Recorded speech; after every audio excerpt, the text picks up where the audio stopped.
முதல் வாசகம். நீங்கள் தேடுகின்ற தலைவர் திடீரென தம் கோவிலுக்கு வருவார். இறைவாக்கினர் மலாக்கி நூலிலிருந்து வாசகம். அதிகாரம் 3 இறை திருவசனங்கள் 1 முதல் 4 முடிய. கடவுளாகிய ஆண்டவர் கூறுவது: இதோ நான் என் தூதனை அனுப்புகிறேன். அவர் எனக்கு முன் வழியை ஆயத்தம் செய்வார். அப்பொழுது நீங்கள் தேடுகிற தலைவர் திடீரென தம் கோவிலுக்கு வருவார். நீங்கள் ஆவலுடன் எதிர்பார்க்கும் உடன்படிக்கையின் தூதர் இதோ வருகிறார் என்கிறார் படைகளின் ஆண்டவர். ஆனால் அவர் வரும் நாளை தாங்கக்கூடியவர் யார்? அவர் தோன்றும் போது நிற்க வல்லவர் யார்? அவர் புடமிடுகிறவரின் நெருப்பை போலும் சலவை தொழிலாளியின் சவர்க்காரத்தைப் போலும் இருப்பார். அவர் புடமிடுபவர் போலும் வெள்ளியை தூய்மைப்படுத்துபவர் போலும் அமர்ந்திருப்பார். லேவியின் புதல்வரை தூய்மையாக்கி பொன் வெள்ளியை போல் அவர்களை புடமிடுவார். அவர்களும் ஆண்டவருக்கு ஏற்புடைய காணிக்கை கொண்டு வருவார்கள். அப்பொழுது பண்டை காலத்தில் முன்னைய ஆண்டுகளில் இருந்தது போல் யூதாவின் காணிக்கையும் எருசலேமின் காணிக்கையும் ஆண்டவருக்கு உகந்தனவாயிருக்கும். ஆண்டவரின் அருள்வாக்கு. இறைவனுக்கு நன்றி. பதிலுரை பாடல். திருப்பாடல் 24 பல்லவி. படைகளின் ஆண்டவர் இவர், இவரே மாட்சிமிகு மன்னர். படைகளின் ஆண்டவர் இவர், இவரே மாட்சிமிகு மன்னர். வாயில்களே உங்கள் நிலைகளை உயர்த்துங்கள், தொன்மை மிகு கதவுகளே உயர்ந்து நில்லுங்கள். மாட்சிமிகு மன்னர் உள்ளே நுழையட்டும். படைகளின் ஆண்டவர் இவர், இவரே மாட்சிமிகு மன்னர். மாட்சிமிகு மன்னர் இவர் யாரோ?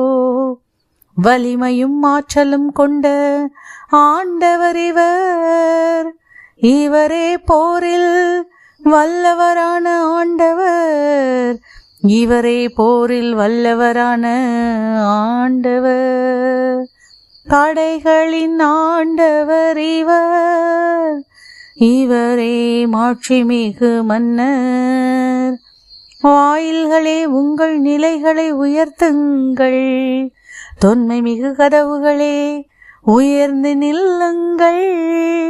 மாட்சிமிகு மன்னர் உள்ளே நுழையட்டும். படைகளின் ஆண்டவர் இவர், இவரே மாட்சிமிகு மன்னர். மாட்சிமிகு மன்னர் இவர் யாரோ? படைகளின் ஆண்டவர் இவர், இவரே மாட்சிமிகு மன்னர், இவரே மாட்சிமிகு மன்னர்.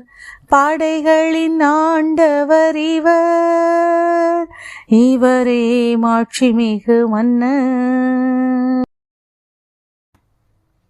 நற்செய்தி வாசகம்.